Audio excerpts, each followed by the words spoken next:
What are you gonna do? What are you gonna do? What do we do? What do we do? How are we to react to this? I mean, seriously.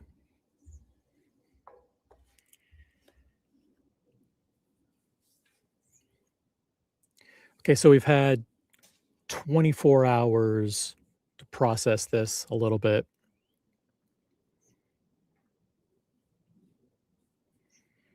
I don't know if I don't feel any better about it. That's for sure. I don't feel excited by this.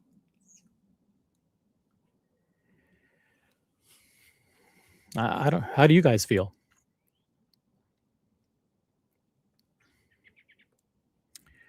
I'm not feeling it. I'm just not feeling it. I feel sad. I feel sad. I feel I feel bewildered. I feel confused. Is confused a word? I feel shocked. Maybe I'm shocked. I'm shocked. I think 24 hours ago or a week ago or a month ago, no one would have ever conceived that we'd be talking about this. Yet here we are. I mean, has the shock worn off? I don't know. I'm concerned. I'm concerned more than anything. As a loyal AP fan, as someone who like truly admires the beauty of the Royal Oak and its craftsmanship and 50-year history and all that stuff. This bothers me. This bothers me.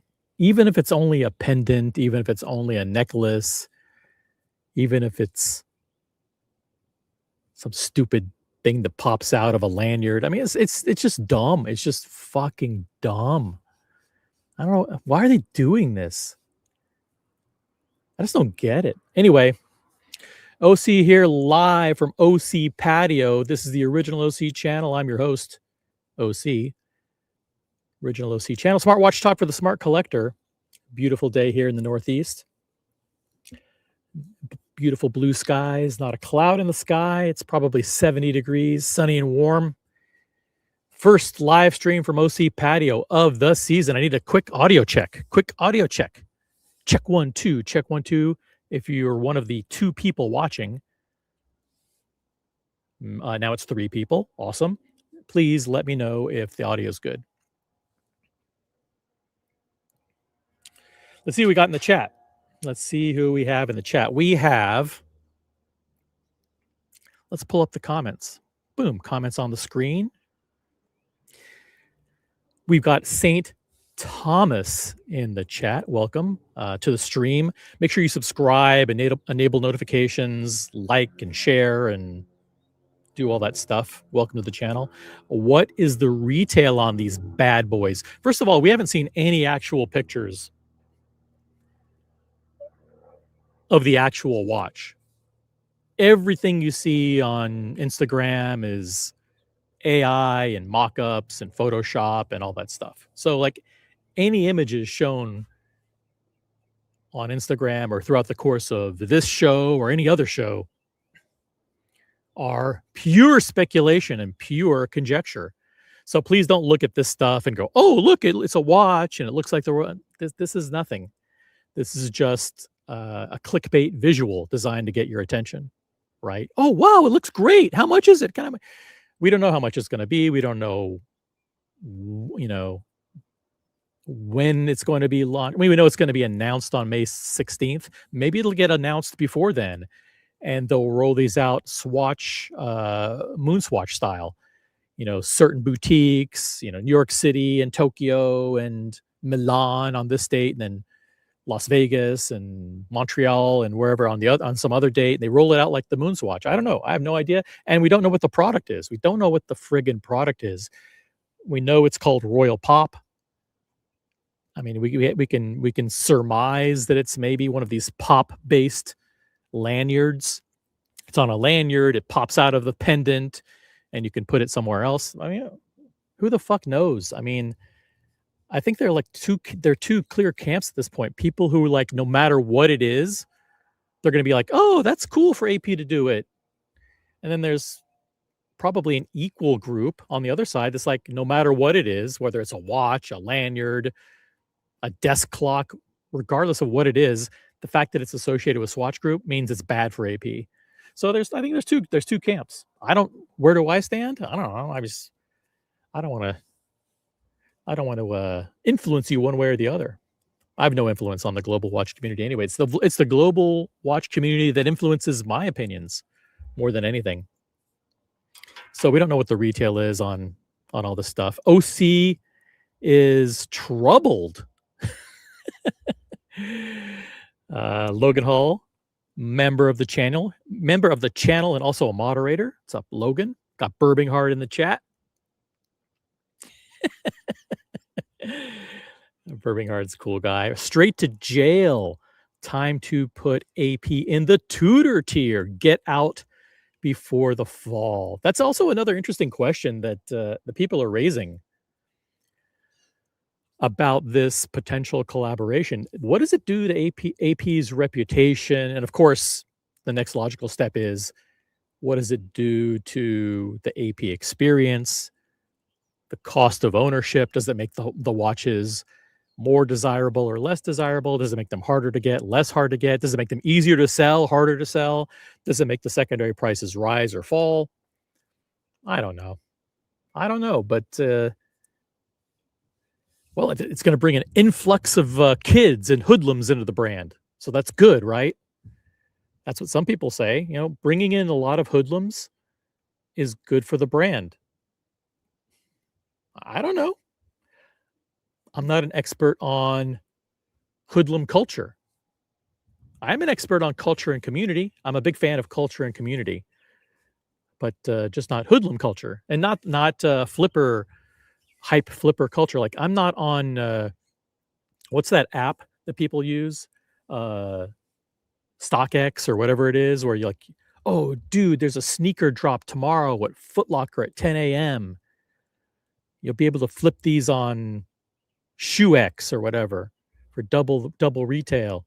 And like, those apps are like, you know, the Moon Swatch drop is here, the Air Jordan drop is here, whatever those shoe is, you know, like the Pokemon card drop is happening tomorrow at 3 p.m. I'm not familiar with that kind of hype hoodlum flipper culture. So I don't know. Is this good for AP or not? I don't know. You guys tell me. Are prices going to go up or down? AP is on the precipice of kind of not being an approved brand. You know, I mean, get your Royal Oak, and what do you need after that? 5 Royal Oaks? Who needs 5? I mean, I don't know. I mean, listen, I'm a fan of the brand. I'm a customer of the brand. You know, I'm not some fucking social media douchebag that never, that only says I'll only buy an AP if I can get a blue steel jumbo as my first and only piece. Let me catch up on the chat here. We're going to do a quick live stream here. It's going to be maybe 15 minutes tops. 15 minutes tops. Got Vimal in the chat. Member of the channel. Thank you for being a member of Vimal. I'm more worried about an energy shortage than recycled garbage toy watches. Thank you. Wear it on vacation. A lot of people wear the Moon Swatches on vacation. I get it. It's like it's a cheap thing that if it gets lost or stolen, who cares? But it's also a way of signaling like, hey, I'm also kind of a watch person too. Mr. Fahrenheit's in the chat. Is it time to divest? Divest AP? I don't know. I don't know what's going to happen with prices. I don't know if AP's reputation is going to be emboldened and revitalized, or is going to take a hit. I don't know any of this stuff. I report the news. I don't speculate. I don't predict. I just report on what's happening in the field. And if I'm going to report the sentiments that I'm hearing from AP enthusiasts, AP experts, AP VIP collectors, there's two camps. One camp doesn't give a fuck. They're like, hey, let Swatch do their thing. It's not going to impact AP. And the other group is like, like, I don't really like the direction that the brand is going. I don't like these awful collabs and the cartoon watches and the cause and Klein Musik and the awful marketing and the appealing to different groups of people who don't have money, people who aren't enthusiasts. There's some people who don't like the direction of trying to sell so many watches to women. You know, that is a real concern. I'm not saying it's legitimate. I'm not saying that it's right or wrong. I'm just saying that it is a legitimate concern. People do say like, hey, why do they want to sell all these watches to women? It's like, isn't this supposed to be like a masculine men's brand? I mean, Nico Leonard said that. It's not like it hasn't been said before. But is it time to sell AP? I don't know. I've got a watch that I really, really like. I hope it means the same thing 5 years, 10 years, 15 years from now that it meant when I bought it, which is this is a great watch with heritage and it looks stunning and it's beefy and masculine, yet glitzy and showy. And I hope it communicates good things. If the brand doesn't communicate good things, then it doesn't represent your core values. That's a concern, right? It's a concern. We've got BSM in the chat. What's up, BSM? I don't know if this is real or not. We've got Bar Mitzvah in the chat. Thank you for the audio check, Logan. Hey, got Gatsby in the chat. A member from Canada, and the Canadians are so polite, so I can't imagine that Gatsby would say anything negative at all. Member for 19 months. That's almost 3 years of loyal membership at the campaign senior advisor level. That's fucking phenomenal. Huge shout out to Gatsby. That's just so cool.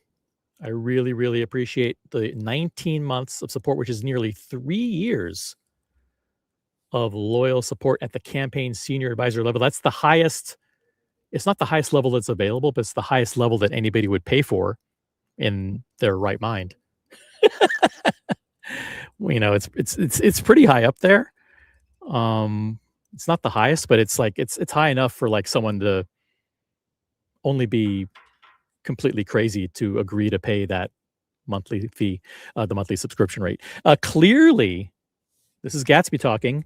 By the way, the views and opinions expressed by people in the chat, comments that I read, people who are on the panel, those views and opinions do not necessarily reflect the views of OC, the original OC channel, or Original, the brand, LLC. We'll get that out of the way. And we probably will be showing copyrighted content throughout the course of the broadcast today. All copyrighted content is owned by the respective owners, and we do play it consistent with the United States copyright laws under fair use. Get the shit out of the way. Okay. Gatsby says, clearly this is a significant inflection point in the trajectory. A lot of big words here.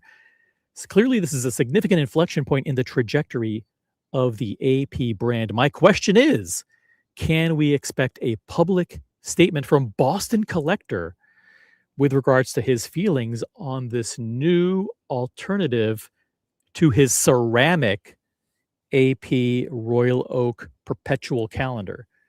A lot of people don't know this, but Boston Collector, and I don't think I'm revealing something secret or private. If it were, I wouldn't say it. But he owns like one of the best, I mean, literally one of the best APs you could own. It's an AP white ceramic Royal Oak perpetual calendar. It's absolutely gorgeous. And I've been on calls with Boston over the past couple days. I'm on a call with Boston every single day, by the way. So I know how he feels about it, but I'm not going to reveal his opinions, his private opinions, in public. Boston chooses to keep his opinions tied to a close circle of friends, and I respect that. But I will say that he is a big fan of the AP brand, and if you want to know how AP collectors feel, you should probably, there would be nothing better than to get a focus group of Boston Collector, MJ, Jeff, Buckley, myself, and one or two other people. And if Ilaria can meet with a social media influencer and welcome some hype flipper into the AP booth for a one-on-one meeting, she could certainly come to New York and meet with actual AP customers. I think that's one of the things where AP has been, I think, fairly criticized, is that they do these parties and receptions and events for social media influencers, and they'll go over and above to cater to those people. And VIP customers will go on Instagram and see, wait a minute, there's an AP event in my city tonight. Not only was I not even invited, but my sales team never even reached out to me, and worse than all of that, my sales team didn't even know about it. I mean, how is that a way to treat customers? People who have been invested, not just financially, but emotionally, psychologically with the brand, loyal AP supporters for years and years, in many cases, decades. It's a slap in the face. So I think AP has to learn, and I hope they're learning quickly, that some of these social media douchebags don't really buy you anything. They actually end up hurting the brand, because they're following 99.5% of their following are people who can't afford the watches anyway. They're not your target market. OC rant over. But Boston Collector, if he wants to jump on or share his feelings, he can in the chat or on the panel, but I cannot speak for him on the air. Got Gen G in the chat. We've got Space Ace. Gen G and Space Ace are both members. Thank you. Good to have you in the chat. We've got Vimal with a super chat. Thank you, Vimal. Appreciate it. $5 Canadian. I wouldn't recommend this watch to Londoners. Imagine getting amputated over a watch because some goon thought it was a ceramic Royal Oak. I mean, does the introduction, if this is a watch, if they actually come out with a watch like this, does it make it more likely or less likely that you will get accosted over it? I think maybe in a perverse way, it might make it less likely, because the hoodlums, the people with the machetes and these migrants who flooded into Paris and London and whatever, these criminals who are attacking innocent people, maybe they'll have second thoughts and they'll be like, oh shit, it looks like a Royal Oak, but it's probably not one. So I don't want to get in trouble. I don't want to risk physical altercation or getting apprehended or whatever for a $500 watch. So maybe in a perverse way, this is good for watch crime. Maybe this is a deterrent to watch crime. This could eliminate watch theft. Because who would risk themselves to get this, to rip this plastic watch off of somebody's wrist? So yeah, maybe this is a good watch to wear in London and Paris and Barcelona, and some other places. Thank you for the super chat, Vimal. Appreciate it. Wow, we got Guitars and Chronos in the chat. What's up, Guitars, Chronos? Become a member, guys. Become a member, like SE.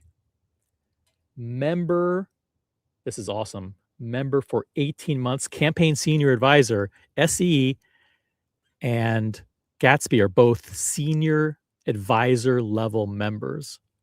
What does that say? What does that say? The best people support this channel. I can't be more proud.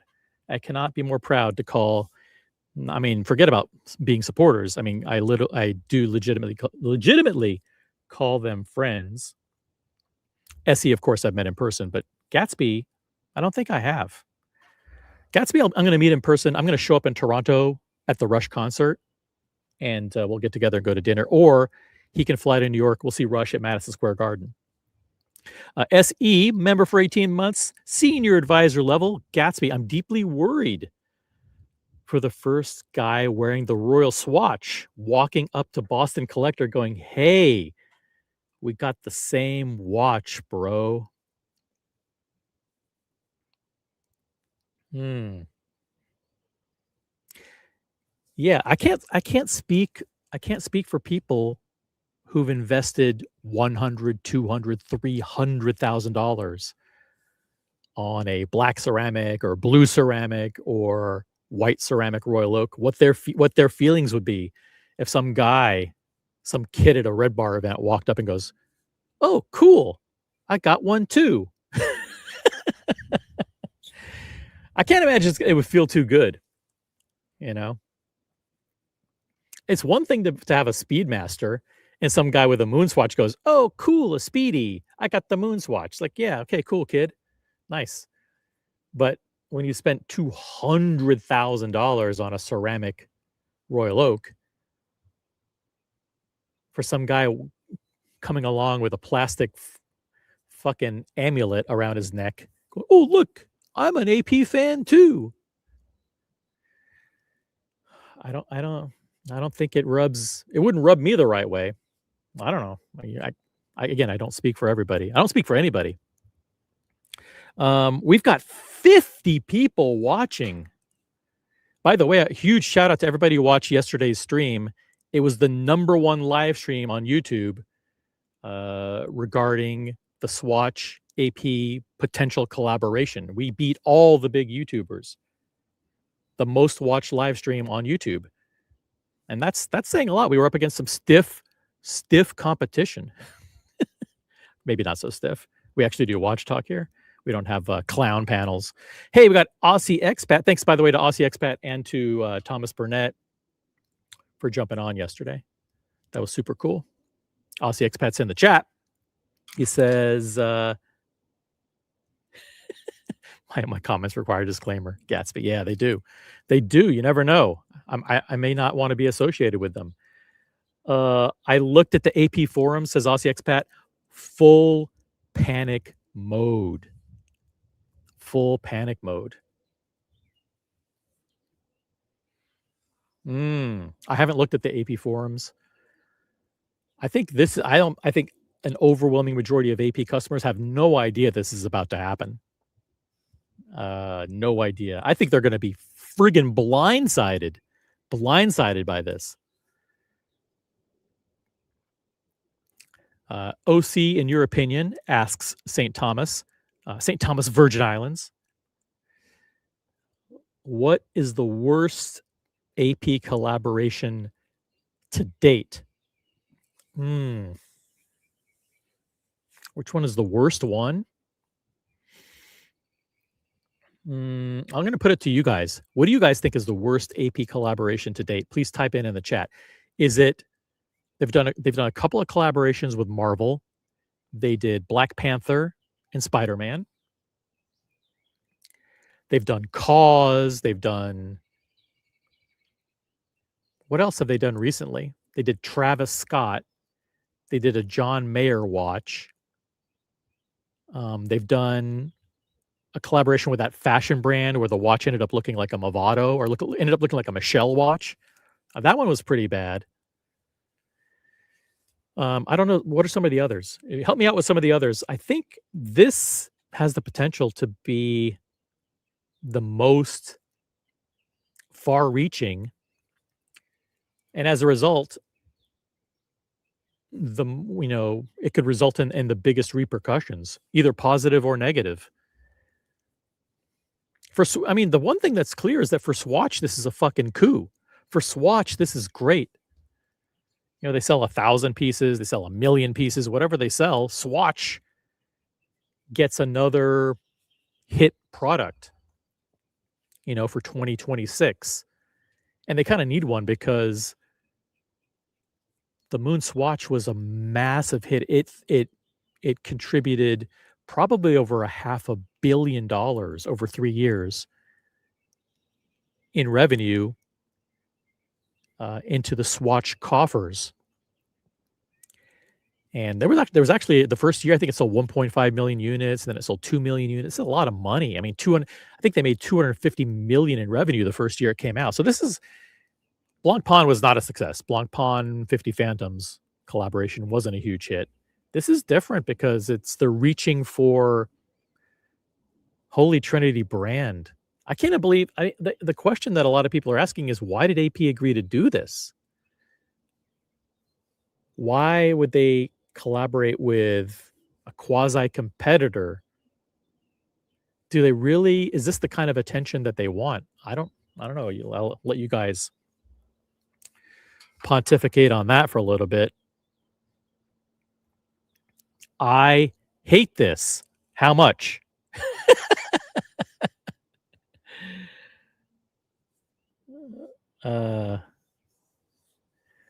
I hate this. How much is it to buy it? Buckley will buy one. Buckley will buy one. Buckley's a member of the channel. Thank you for being a member. Thanks for being in the chat. How much is it? Oh, by the way, let me pin the link.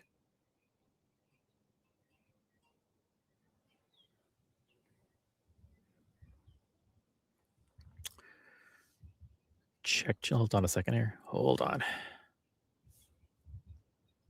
Just got a phone call and okay, cool. I'm still connected here. Sorry, whoever called me, I am on the I'm on a live stream.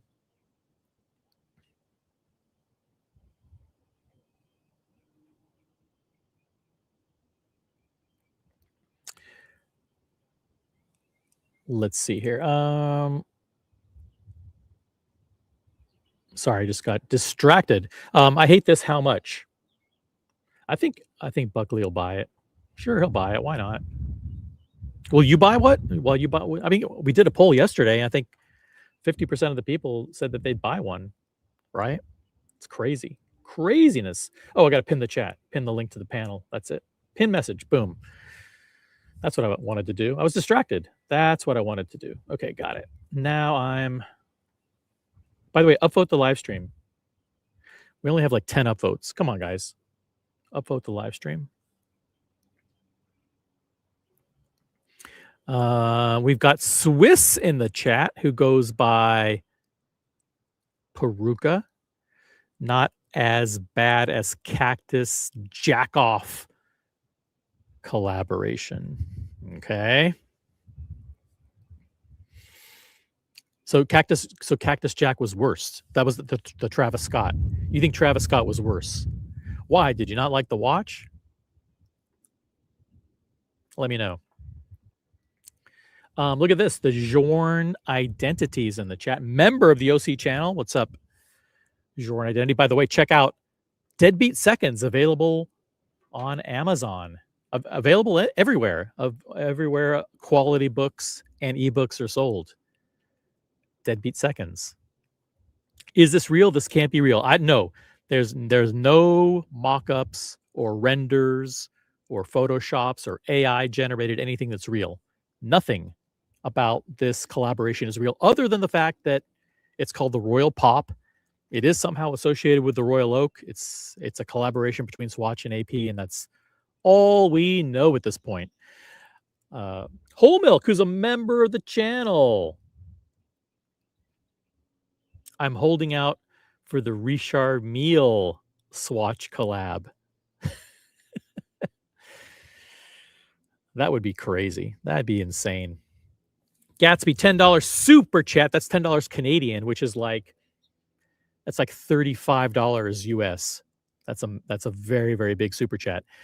Isn't the strangest part of this collab, this is Gatsby talking here, the strangest part of this collab, the fact that Swatch Group chose AP despite owning so many other brands. That's true. They own Breguet. They already did a Blanc Pawn collaboration. They own Hamilton, right? They own Tissot. They already did Omega.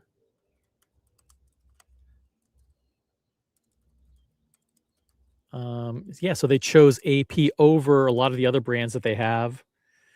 But what are the? I mean, they have Hamilton, they have Longines, Breguet. I guess they have Harry Winston too. That would be imagine if they came out with like a Harry Winston watch with like lab grown diamonds or something. Thank you for the super chat, Gatsby. Really appreciate the support. Good question. Has anyone discussed the possibility of an acquisition in the works? I hear a little bit of that talk, but it's just such nonsense, really. I mean, why would AP buy Swatch Group or why would Swatch Group buy AP? By the way, this channel does not give financial advice. I am of the opinion that Swatch Group stock, did they recently have like a stock split? What's going on here? No. Okay, I'm looking at, wow, their stock is up. Their stock is up as a result of this. Swatch Group, holy cow. They're up 10%, over 10% over the past week. They're up nearly 6% today. I'm not a fan of the Swatch Group stock, but it's doing well. I gotta say it's doing well.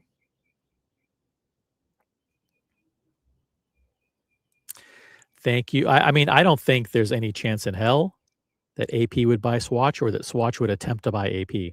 So that's my opinion. Got Enrique Peña in the chat. What's up, Enrique? Got Einstein in the chat. Royal Joke. A lot of good names, by the way. A lot of great names have come out. Royal Broke is one of them. Royal Joke is another. I've heard Royal Poop. Buckley says the worst AP collaboration is taking on John Mayer, taking him on as the creative conduit. I met John Mayer. Seemed like a super nice. He's super tall. He makes me look like a shrimp in photos. He was wearing a piece unique that he had a prototype that he was working on. Seemed like a nice guy. I mean, I don't know what advice he's giving to AP. If I were giving advice to AP, I'd say, listen, I think we could put together a collector's conversation with Ilaria that would be extremely productive, positive and productive. I don't know who's giving her advice, but I think if she, listen, here's an open invitation. If the executive team of AP wants to come to New York, I'll put together an elite panel of 5 AP enthusiasts, VIP collectors, enthusiasts, fans of the brand. And it'll be a fucking no holds barred feedback session. And we'll give her the straight scoop, unfiltered, unsanitized. We'll tell her exactly what she needs to do. We're Team Ilaria. We want to help. We're here to help. Travis is the best collaboration, says Bar Mitzvah. Opposite viewpoint from Aussie Expat. Travis Scott watch is despicable. Jordan Identity. He wants the Travis Scott version of the Swatch. Travis Scott seems to get have create a lot of polarization. MD Chaz is in the chat, member of the OC channel. What's up, MD Chaz? During Ilaria's exit interview, she suggested this Swatch collaboration and it saved her job. Now, listen, the rumor is, and this is confirmed by Italian Watch Spotter, that when the Moon Swatch was launched back in that was launched in 2022, I believe. But when the Blanc Pond launch came out, there was some back and forth posts on Instagram And Swatch said something like, "When are we gonna like?" Or someone said like, "Hey, when are you gonna do a collab with AP?" And Audemars Piguet's official Instagram account, I think it was September 2023, said, "Let's do it." Like, when do we launch? That may have been the initiation of the discussions about doing some kind of formal collaboration with Swatch Group way back in the fall of 2023. That was right when Francois was on his way out. Ilaria was shadowing Francois, and Ilaria Aresta officially took the reins on January 1st, 2024.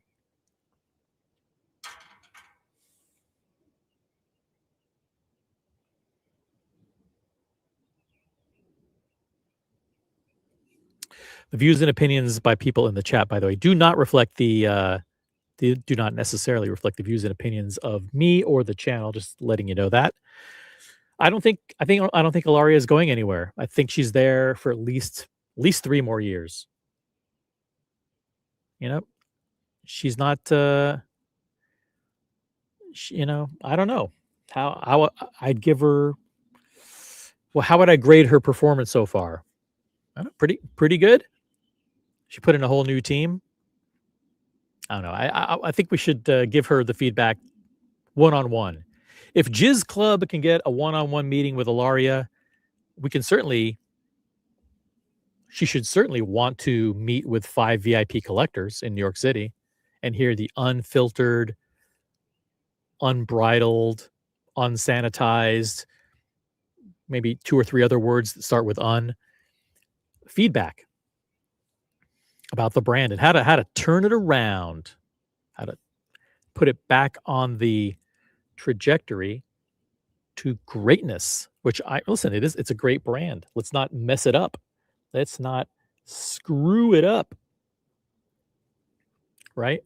Tobister McDonkey's in the chat. What's up, Tobister? Good to see you. We have, who else do we have here? Want to say hi to everybody in the chat. We've got Shadabad Wood, whoever you are, welcome to the channel. Greetings and love from Germany. Welcome to the channel. Make sure you subscribe, become a member, all that good stuff. If anybody wants to jump on, the link is pinned at the top of the chat. We're going to do a short stream. We're going to be ending promptly at 2:59. And we'll be transitioning over to the Britt Pierce channel. Britt Pierce is doing a live stream at 3 p.m. Eastern. And I'm curious. I'm going to watch it. I'm going to watch Britt Pierce's live stream at 3 o'clock. Welcome from Germany. If you're from a country other than the United States, please type in your location in the chat.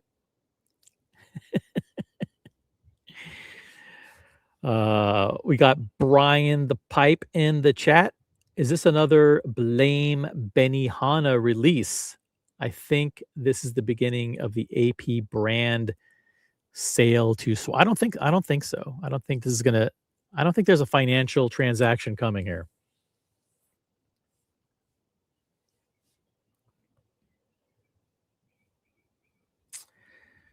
I'm just going to fast forward through. Got Corrado in the chat. What's up? Sorry, I'm behind on the chat, but I'm going to say hi to every single person.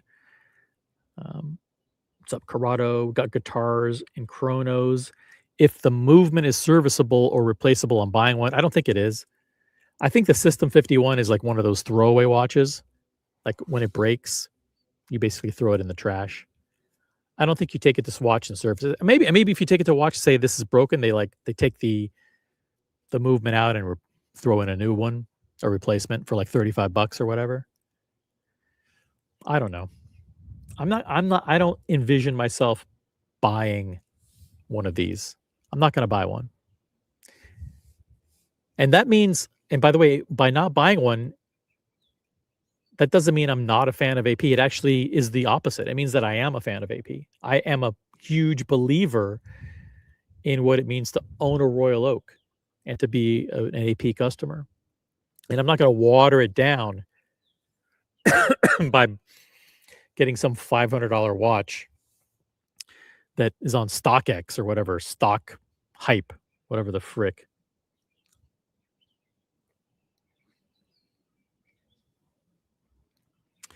Um, bar mitzvahs in France. What's up, bar mitzvah? Ilaria failed on her first day of the job by failing to discontinue the code. Hmm. I don't know. She would argue that, hey, we're selling every single one of them. We're selling every single one that we make.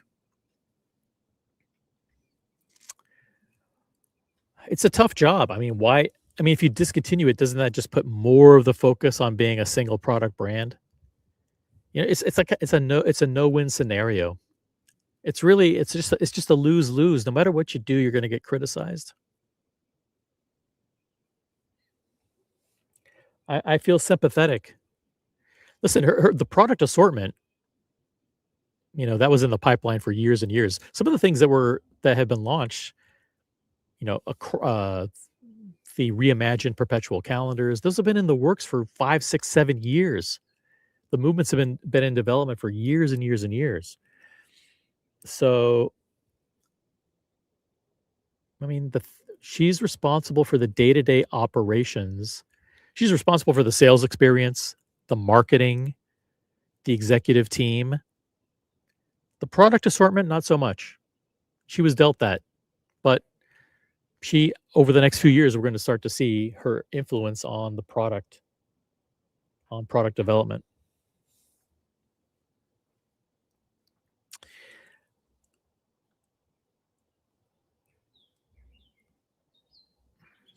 So, I don't know. I'm still processing everything.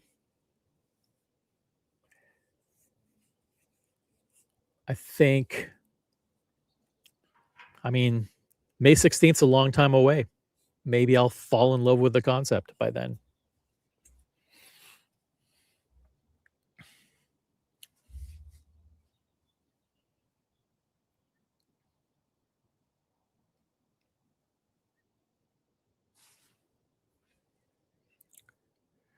Just going to hang out here with you guys in the sun from OC Patio and just read some comments.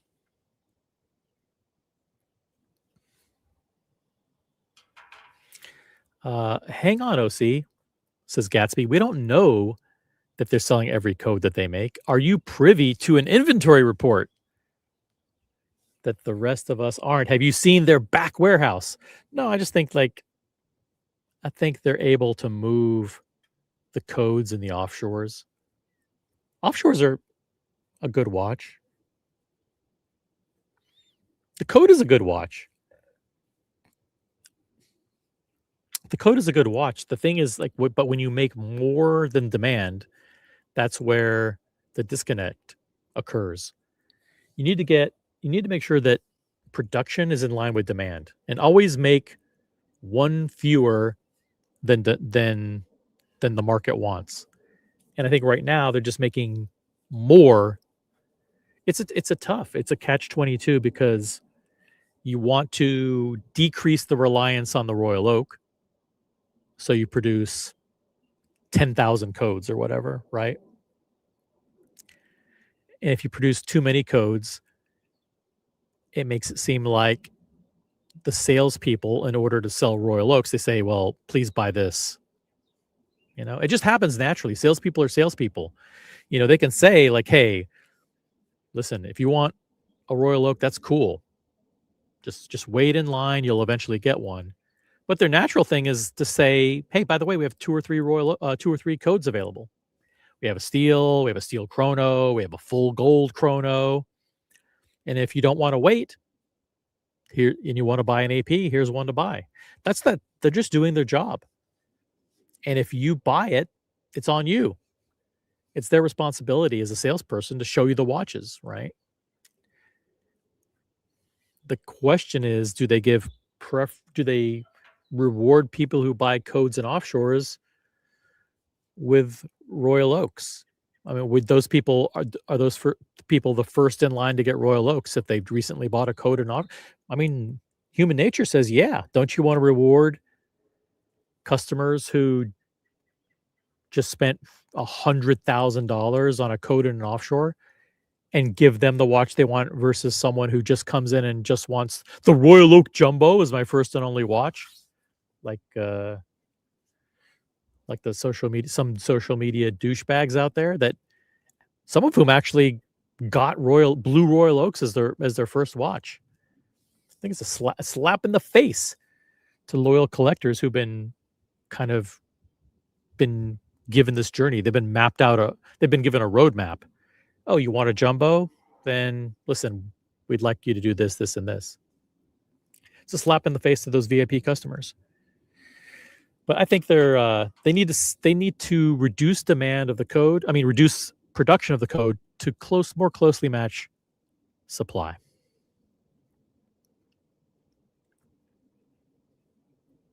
Perhaps someone would like to speculate on the abundant supply of Audemars Piguets on Joma Shop.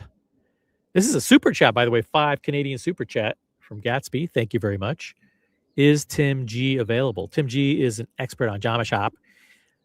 He's an expert on Joma Shop, but he doesn't know anything about AP.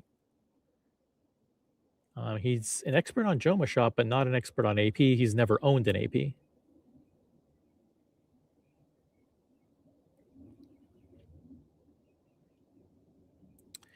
So I don't think he's actually owned any luxury watches. I think the only watch he's ever owned is a Tag Heuer.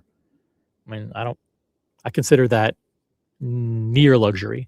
I consider that, what do you consider Tag Heuer?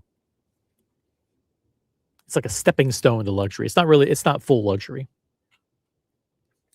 So he's not really an expert on luxury watches. He's never owned one. And nothing wrong with that. Not everybody who watches the stream needs to own a bunch of Rolex or own Patek or own AP. But yeah, I would think that if you're on a panel talking about watches, you should have some kind of credibility. Tag Heuer equals pre-luxury. For some people, it's the top rung. It's like that's what they that's the ultimate level. For some people, that's the highest level where they go. Man, that's nothing wrong with that. I never had a Tag Heuer. I skipped directly to Rolex. I did buy. Listen, I made the mistakes. I bought Omega, Zenith, and Tudor. But those are gone.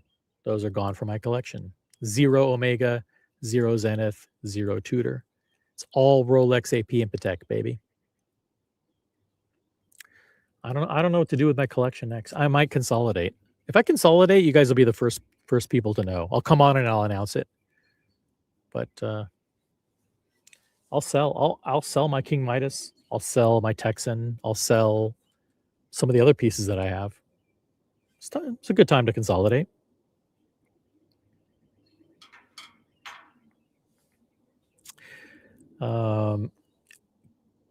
Einstein says Casio is better than Tag. I bought a G-Shock too, and I should just give it away. It's so.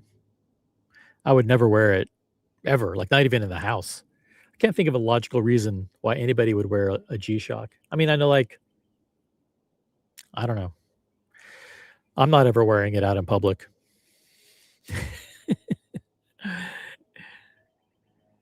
It can't be luxury if your name starts with Tag. Thank you, Brody.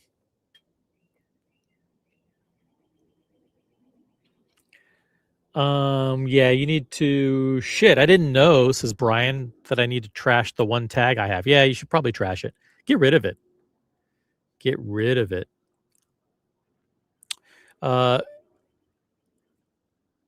Whole milk. Yeah, we don't mention that brand on this channel. If you want to, I should time you out. For even mentioning that brand. Awful brand.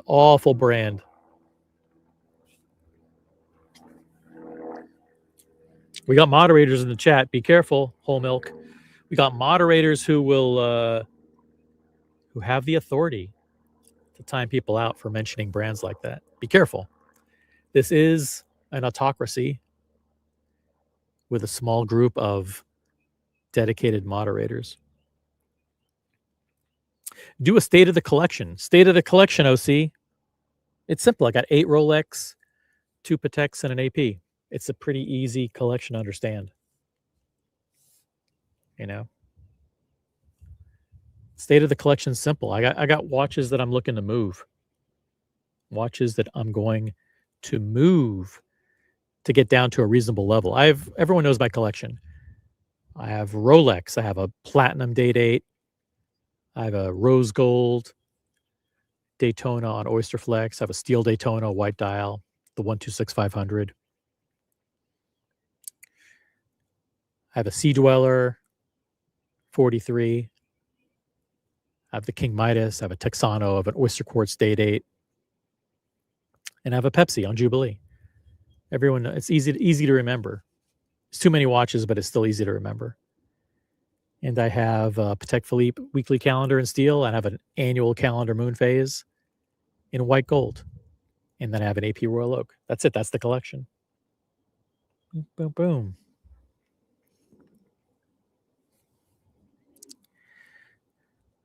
Some pieces need to go. We need to move some pieces. I'd like to get down to 2 Pateks, 2 Rolex, and an AP. I could do that. 2 Rolexes, 2 Pateks, and an AP. I could do that.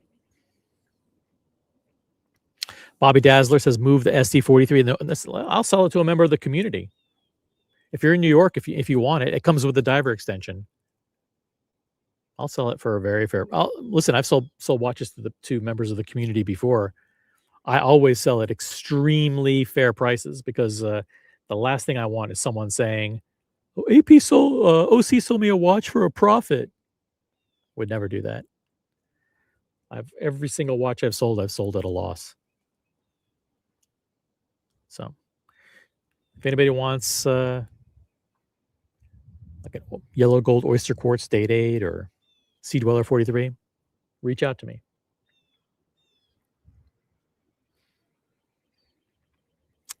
Shamba Basher, you should sell the AP now. No, I like the AP. It's a good watch. It's a great watch. It's a great watch. It's a good summer watch.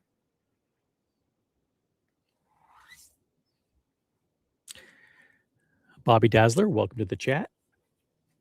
OC, weren't you offered the Longa limited edition Onyx style in Dubai?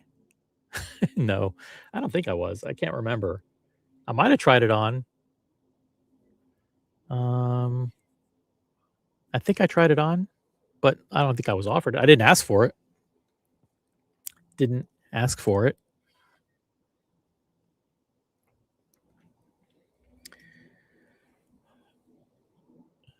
Guys, upvote the live stream. Let's check how many. Come on, guys. We've got a lot of lurkers here. The least you can do for this mediocre entertainment, the least you could possibly do is upvote the live stream. Come on.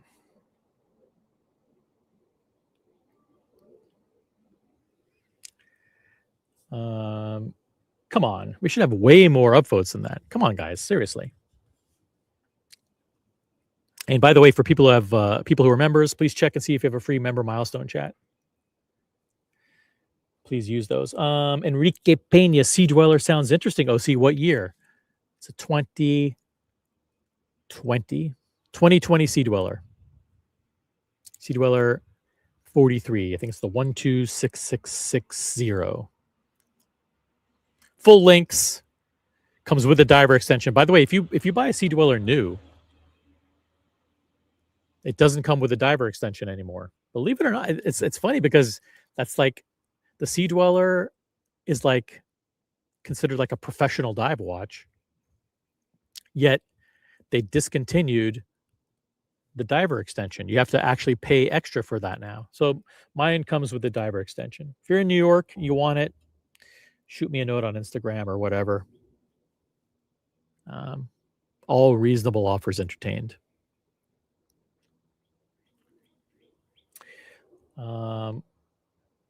Thank you, Whole Milk, member for 3 months. Upgrade your membership so OC doesn't have to sell his watches. No, I mean, the memberships are a show of appreciation for the live streams.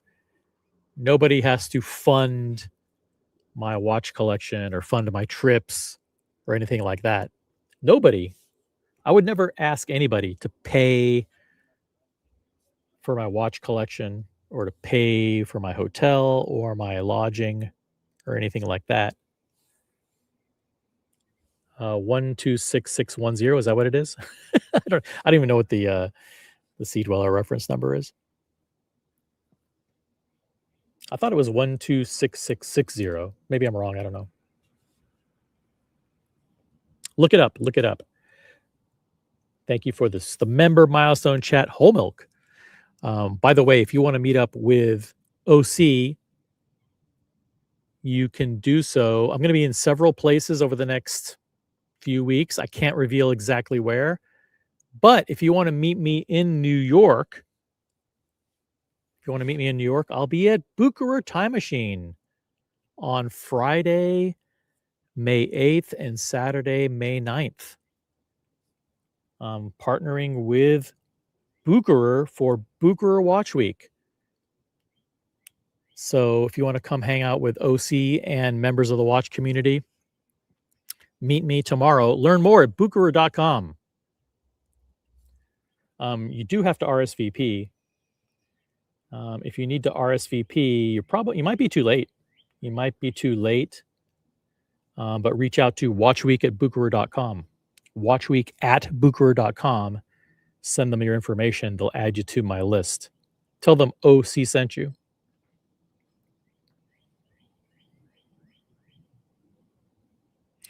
What is this? Hey, Brody, is this picture real? I don't think it's real.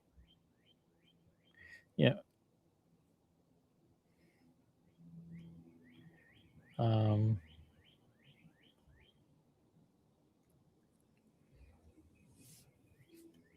SD is too big. Yeah, you have to have like I would recommend the Sea Dweller 43 for wrists at least 6.75 inches in circumference. I think you need 6.75.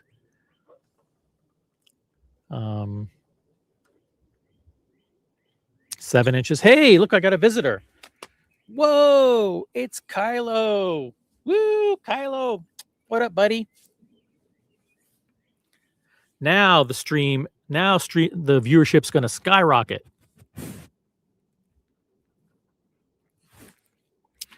Um, 80 never calling, member for 2 months. OC, don't need no stinking funding. No, I don't need stinking funding. But if you want to meet me, you can meet me for free. Meet me for free in New York at Bucherer Time Machine. This Friday and Saturday, the 8th and 9th of May. VIP packages available for Watches and Wonders 2027. Those are $10,000. And executive experience packages are available for $25,000. Hang out with me and Cap, Red Shovel, Alex, Wristwatchholic, Swiss, the whole team. We're doing a executive experience, $25,000. Events, flight, airfare, and lodging not included.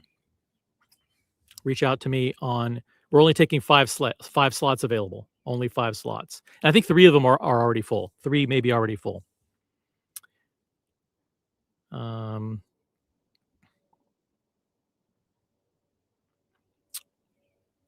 Yeah, look at this. Up, we got Kylo. Oh my gosh.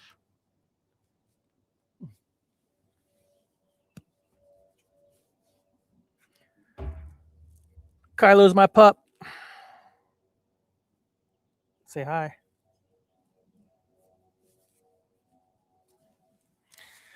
Say hi to the global watch community.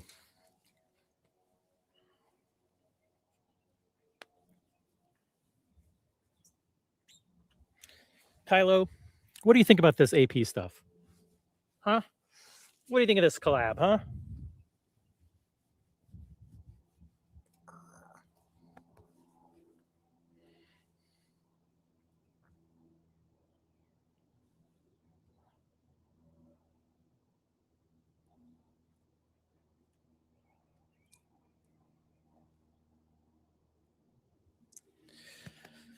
Yeah. All right.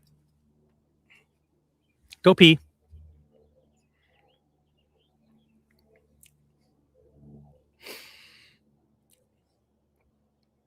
Okay. Let's see here. Want to make sure I didn't miss anybody in the chat. It's real. Should I show the picture? All right, hold on a second. I don't know if it's real or not.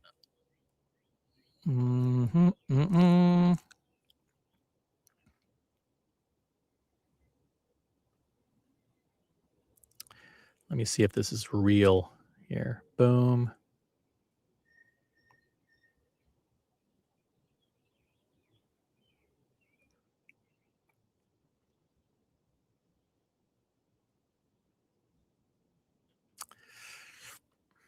Hold on tight here. All right. This according to a source.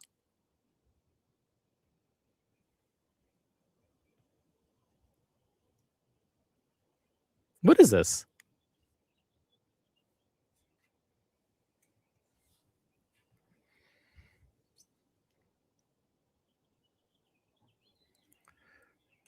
What is going on here? What is this? Brody, explain.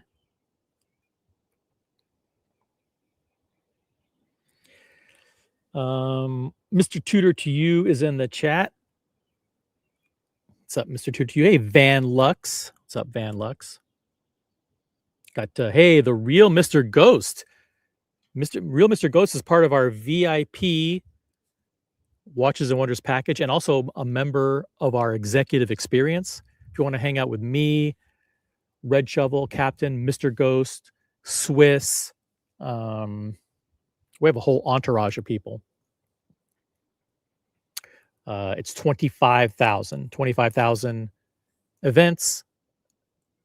Airfare and lodging are not included. Not included in this all-inclusive package. We've got an all-inclusive package for 25,000. It does include business tickets to Watches and Wonders, and it includes the executive experience includes dinner at the F. Pejorn restaurant. Hang out with us. 5 action-packed days in Geneva could be the best time you ever spent in your life. When are we receiving our F. Pejorn Elegante restaurant editions? I'm still waiting. Yeah, they promised us restaurant, the F. Pejorn Red Dial Elegance, Miss Elegance. When will they be delivered? Good question. Very good question. Okay, so Brody, what is this? What is this thing? This is not the watch. This is not it. Come on. What is this thing?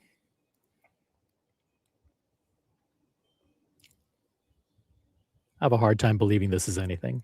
Are you just sending me pictures of real Royal Oaks? I mean, this can't be real.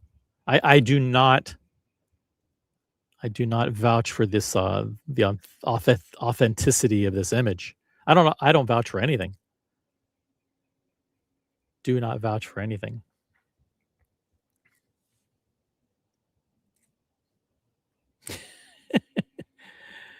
It's real and it's spectacular. They're real. Oh, they're real and they're spectacular.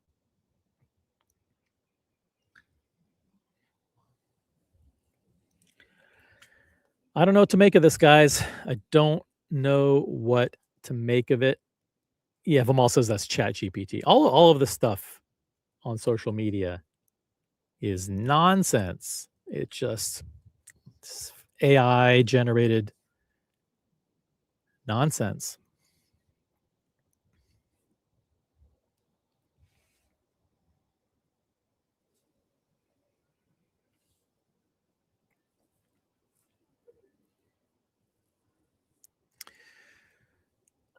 I don't know. Is it going to be? Oh, what's up, Kylo? He's a good guard dog. Very good guard dog.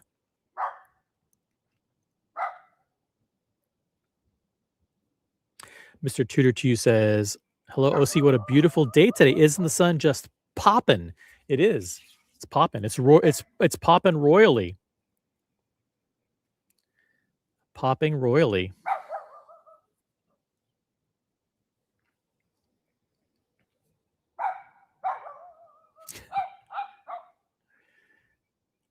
I'm just hanging out with you guys in the sun. I'm just waiting for the Brit Pierce live stream to start. That's all I'm doing.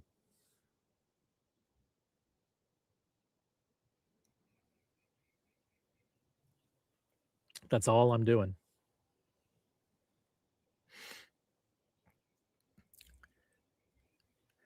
If you want to see me in New York City, come to Bucherer Watch Week.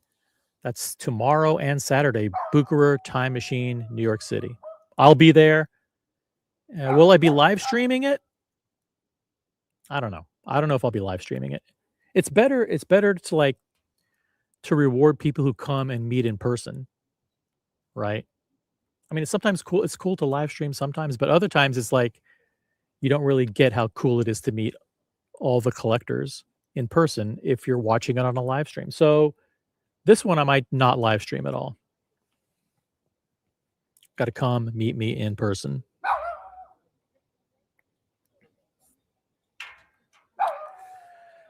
OC, your favorite Longa?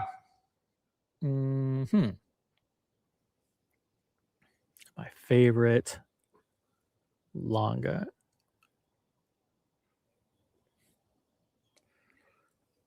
Not sure. Maybe I like the Saxonia thin moon phase. I like the Longa 1. I like the lumens. I think just generally Longas are too thick for me. So I like the brand. I like the look of it. I just don't like the blank space where the 0 should be, and I don't like the thickness. So for dress watches and dress watches with complication, Paddock Paul. I go Paddock. Let's go Paddock. Let's go Paddock for complications, Paul. Yep. For dress watches, go Patek Philippe, not Longa. Longa's fine brand though. If you have a massive collection, you want to diversify, have some Longa, go for it. But generally, probably not. Kylo is trained to bark if Tudor gets too close. That's right. If anybody with an unapproved brand comes with like a eighth of a mile of the estate, Kylo just goes into, he's like, kill mode. It's true. Kylo is a very, very good guard dog. He can protect you from bad watch.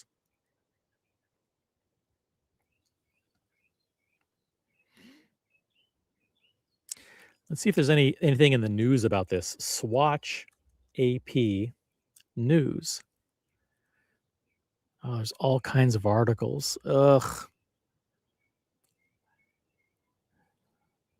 All kinds of articles.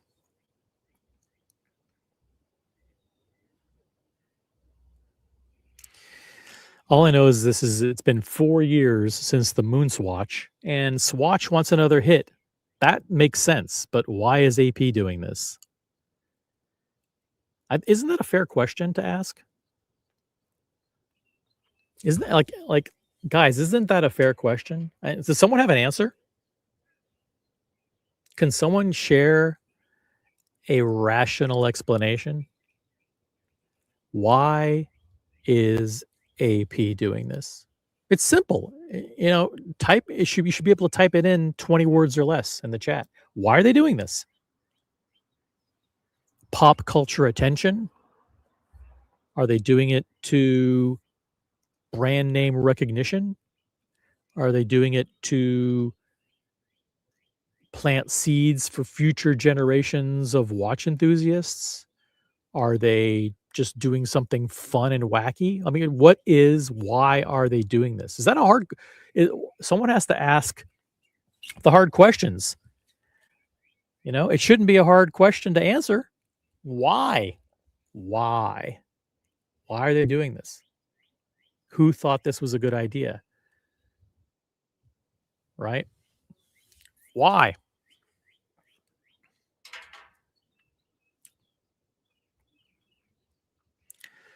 Why are they doing this? It's a simple question that deserves a very simple explanation. Aussie expat, do you have an answer? KOC. Yeah, Benny Hannes always sort of wanted to be the center of attention, deserved or not, and it was too painful for him to see the Speedmaster getting that much attention. It's like, no, Royal Oak's better. Let's do it. Yeah, but I mean, within a few months, Ilaria, who was shadowing Francois Benamias and officially took over as CEO on January 1st, 2024. She could have said, you know what, we don't have to move forward with this. We don't have to do it. She could have put the stop to it. She should have. Well, and the code as well. Yeah, she should have. the code's been out since like 2018 or something like that. But she should have put an end to it so that I'm in charge now. AP is now going to be a good brand that doesn't sell bad watches. I've seen codes fall apart. Like, do you know the lugs? They're just glued on. Have you seen that? They do not fall off. They don't fall off. No, I'll have to find bloody screenshots now. Like they literally just fall off. They're glued on. And look, I some watch experts chimed in, and that's actually how it used to be, as in like with the traditional watches and the shape and the watch case, stuff like that. They're only connected at the top on the code. You know what I mean? How the case is like two parts. It's soldered. It's soldered at the top, and it's open on the bottom. Yes.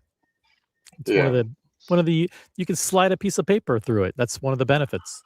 I'm not sure what the benefit is, but it's noted as like one of the cool features of the watch that you could slide a piece of paper in one side of the lug. Someone over at JB World needs to contact AP. They can help them out. So it's been 24 hours. Has this sunk in yet? Have you been able to process, maybe digest and it's been pretty funny. What I will do is, I wasn't actually planning on visiting my AP boutique. I'm just sort of tired. I don't really care for Royal Oak enough to keep up the. I'm gonna let you continue with your question, but I got to run and do something for like 30 seconds. So I'm listening in, but I need to grab like a power cord just in case something happens here. So I'll be right back. You that's cool. And I'm listening on. Thanks. Yeah. So I've been on the hunt extremely loosely. Like, this wasn't really out of my own how do I say, volition. It's not like, I must get a Royal Oak, but the opportunity came up to be introduced by a VIP. So I was like, you don't shut down opportunities as they come. You know what I mean? You just take the opportunity, run with it, see how much gas you have, and overall, it's been a nice experience courting AP for a first watch, but I'm sort of not really feeling it this month, and didn't feel like stopping by. But and if I don't see them this month, I'm not seeing them until August, because I'm going on holiday for summer. I won't be home. Everything go in the bank, everything locked up, storage, and for the next foreseeable, as long as the weather is like atrocious here in Vegas, I won't be back.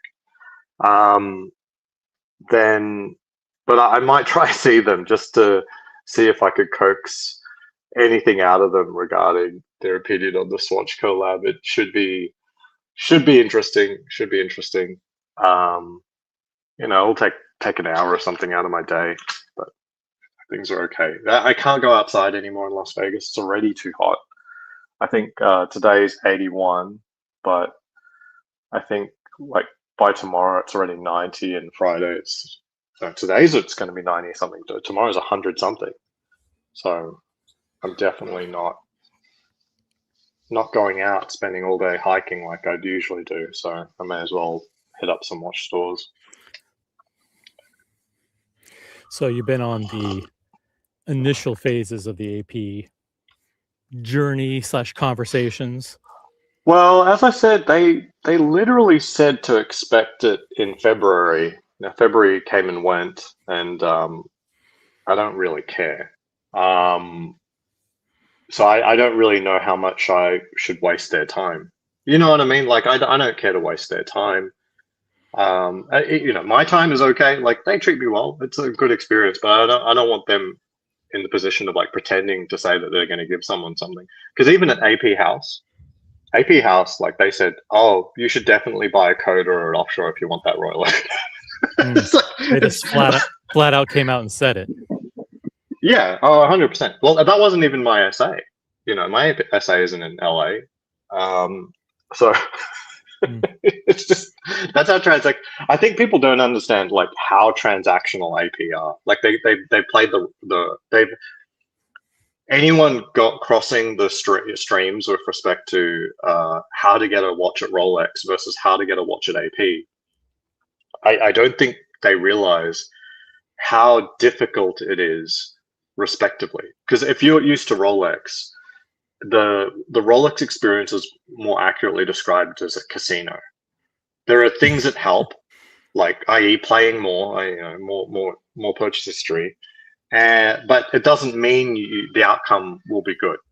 You know what I mean? So it's you know, I'd say in general it's good, but you know it can be bad, and it can be ridiculously good. Like as like my example, I've been on the fortunate side of it, but I've been equally bewildered where, you know, I get a Pepsi without asking for one. Never expressed interest. Just get a call for a Pepsi. Yeah. And even a year later, like to try to get to the bottom, like it just feels random. So I try to get to the bottom of it. Even over a year later, I ask when I say, like, tell me what happened. Like, how does this happen? Like, I never expressed interest in this. You gave it to me. I'm overjoyed with it. But like, how does this happen? Like, why did this happen? Why was this allocated to me? They didn't say nothing.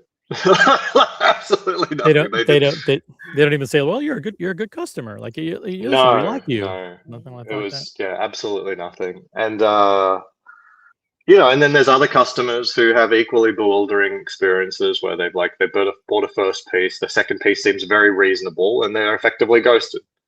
You know, who knows? Like that's sort of Rolex. Like you play ball, you never really feel like a VIP. It always feels like you've won the lottery when you get an allocation, because they've never made any hint of it or indication that you're even in good standing. Maybe you're already blacklisted. You don't know. Like it's just full casino mode. AP on the other hand, they may hint that there's a little bit of luck, but I feel like there's zero luck. The formula for getting certain watches looks extremely well laid out, and it seems if you cross boundaries in states and cities, they all know the exact same formula, and they will happily tell you exactly what the formula is and exactly which watches to buy and so on and so forth. So, you know, if you're a Rolex person, that feels very odd to be very transactional. And then, you know, you're like, wait, but can't I just, you know, spend a little bit more time with you or something? And any other variables? It's like, no, not really. Just buy these watches. Yeah. But then if the AP person goes to Rolex, they have no idea what the hell's going on, like at all. It's like, wait a minute, but can't I just buy this watch and then I get that one? Like, how do I get the rainbow? Like, I've got a friend who's heavy into AP, and they're like, but how do I get the rainbow Daytona? And I'm like, man, I don't think you realize, like, this isn't AP. You can't even ask the question, because you couldn't even ask the question for something like a Pepsi, even. Like, like there's no formula for it that'll change. Yeah, they don't. Place. Yeah. So yeah. AP is well, I think Rolex has more breadth in their product line, so the interest is spread out over Daytonas, GMTs, Submariners, Sky Dwellers, Day Dates, Datejust, etc. And I can imagine that if you're the AP person, you're just inundated with people coming in asking for a steel Royal Oak. And so there has to be a way for you to not waste an hour in an appointment with every single person saying you have to find a way to kind of shortcut the conversation in a way that's friendly yet professional to determine which one of these people is going, likes the brand enough to consider looking at other pieces, I think the clearest lens to look at both brands' experiences by, and it starts to make a lot more sense, is if you just say the only question that they're trying to figure out is, are you a flipper? And with Rolex, they have lower risks with respect to flipping, as in the volume of watches they put out. They're more likely to be able to be okay with, say, 5% being flipped or something like that. So they can take more risks with customers. They can say, you know what, time and patience is part of it, and we're willing to do that. They've got more staff to be able to handle such things. And so there's more things that they're allowed to take into account to answer for themselves if someone is going to flip something or not. AP, on the other hand, I get the feeling they don't really have that high touch, and they want something a lot more solid than just their gut feel and judgment. And so they just resort to, we got to sell them enough stuff that their account is not a flipper's account, as in there's no way you would make money off the stuff we just sold you. That's a strange position in which to be, right? Like where you have stuff that sells for under retail, so you use that as a carrot to determine how you qualify. If customers are willing to lose money to buy our other watches, then that means they're a good customer. Yeah. I'm not saying this is precisely what they do and why they do it, but if you just look at it from the lens of, we're trying to avoid flippers, Rolex and AP's methods both make sense. It's just they're going about in slightly different ways. Do you, with respect to this Swatch collaboration,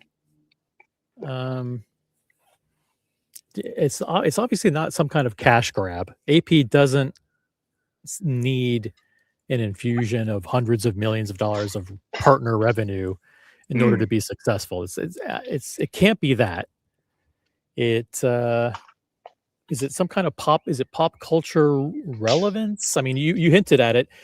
You think Francois was an attention seeker, and he just wanted AP to be everywhere, like with Sylvester Stallone and with this guy and that guy, and let's do these collabs and that collab, and this is just another way for AP to. There's no such thing as bad publicity. We'll just fucking do everything.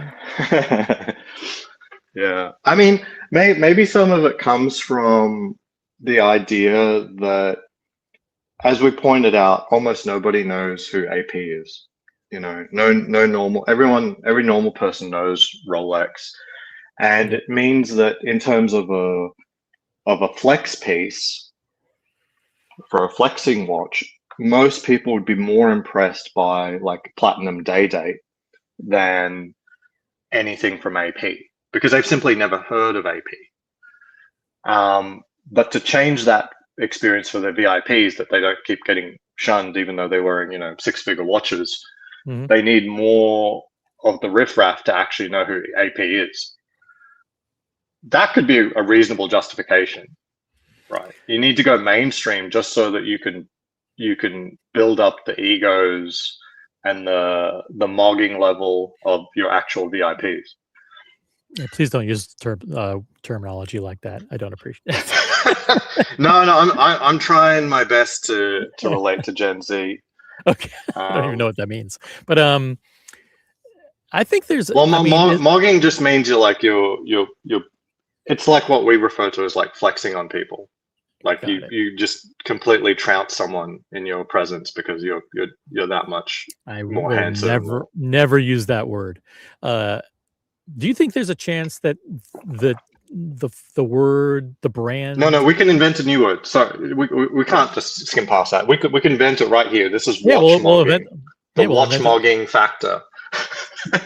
Is there a way we can do it without using the word mogging? Is it going to invent a different suffix that communicates the same thing? The chat's No, pretty I smart. mean Catching it. the other thing that would be, but it's honestly, it sounds lame. It could mean other things. Watch maxing. Like mogging would mean, like in this case, like it literally means like you want to be able to, like, as you always point out, like you want to be able to walk onto an elevator and the elevator flex absolutely, war. Yeah, absolutely trounce everyone in the elevator with your watch. That's literally mogging. That's what that is. That's mogging, where you walk in and you're clearly number one and you're trouncing everyone. Everyone is now a beta in your presence. Yep. And you're not just alpha, you are now sigma, which in Gen Z talk, it means you're extra alpha. Basically, that's actually that one I can't get on board with. That, like, that's so just so stupid. So S is above A, is what you're saying. Yeah, but sigma doesn't mean alpha. It's not alpha. It's sigma. Sigma means you're a lone wolf and you don't give a shit. But alpha means you want to be a leader of a pack. You can't be alpha without a pack. But the sigma doesn't care about the pack. But no. Sigma means extra alpha, basically. So if you say, if Gen Z says it's sigma, you're a sigma. It means that you're very alpha, basically. That is just a slop word. That doesn't make any sense. I feel like I've just gone through terminology training 101 from one of Carnivore's disciples, or whatever the fuck his name is, the clavicular, whatever the fuck his name is. Yeah. That's right, bro. You gotta say everything is bro. We can't be doing dude or guy. Let me ask you this, bro. Do you think there's a chance that the brand Audemars Piguet and AP don't even appear on the watch or whatever this product is, whether it's a absolutely not. Yeah, absolutely not. There's no. I think there is. I think it'll be an AP logo, like not Audemars Piguet. It'll just be the AP logo, like on the modern references. Like this is their opportunity. As I said, this is their opportunity to allow all the actual AP owners to watch mog on the masses. So anytime you see one of these things out in the wild, you need to run up on that person and mog them. I think I'm gonna hold out hope and say maybe it just says Royal Pop on the watch and it doesn't actually say AP on the dial or on the front of it anywhere. Maybe just the AP is relegated to like somewhere on the case back or on that crown where you typically have that SX collab. The XS, yeah. On the, so but what would it matter? Like, I mean, it's clearly an AP. I mean, it did matter a bit when it was the Speedmaster, because that's not a real Speedmaster. It literally says Speedmaster. It's not. It literally says Speedmaster on the dial and Omega. So don't know about you, but that counts as a Speedmaster.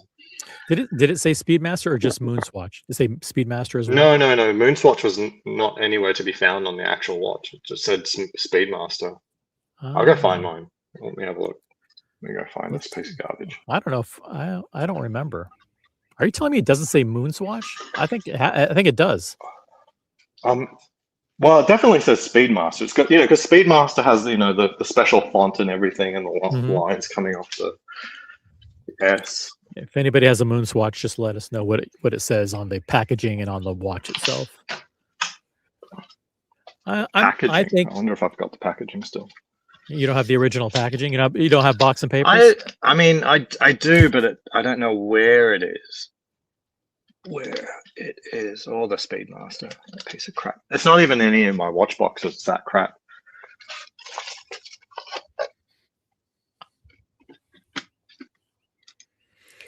We have And it's not a coincidence. 69 people watching on various platforms. That's 65 on YouTube. We got 1 on Grindr, 1 on Bumble, and we've got 2 on Hinge. If you're on Bumble or Grindr, you cannot comment. Please, finalize your swiping. Head on over to the YouTube platform where you can actually enter in a comment. Let me know if you are one of the people that's joining from Grindr or Bumble, and if you're 2 people on Hinge, stay on Hinge. We don't need your comments in the chat. Just stay on Hinge. Continue doing whatever you do there, swiping and meetups and whatever, sharing photos, whatever. Not familiar with that platform. I think it'll say Royal I may have misplaced my Speedmaster. Oh shit! I literally have. I think I have a Blanc Pawn 50 Phantoms. I will be honest. No with you. way, you bought that? Yeah, I bought the white one. I put it on an aftermarket strap. I'm pretty sure I either sold it or gave it to somebody, and I have no idea who. I don't mean to disrespect that person. Maybe I gave it to Kevin. Maybe I sold it to Kevin. Is there somebody who knows what happened with my white Blanc Pawn 50 Phantoms? I have to look for it. I don't think I have it. I think I gave it away. I really I think would have given it away. I've got 2 moon That would have been swatches. more enjoyable giving it away to someone that might have appreciated it. Who knows? Yeah. Open. I'm shocked. I normally think I have it like lying on the bottom of like my watch strap box, but There's nothing more riveting, by the way, than having a blank screen with your camera off, with listening to you rummage through your closet to try and find an old watch box. Next, can we go through your refrigerator? yeah, sure. That would. I got to do that before summer anyway. 30. How many upvotes do we have? 36 upvotes. Come on, we can do better than that. Essie is right. We should be doing way, way better. It says Speedmaster and Moonswatch on it, according to Essie. Thank you. Both. Got Julius Caesar in the chat. Thank you for jumping in. The chat is dead. The chat is absolutely dead. St. Peter's in the chat. What's up? We got some lucky Wayu guy. Welcome to the channel. Make sure you subscribed.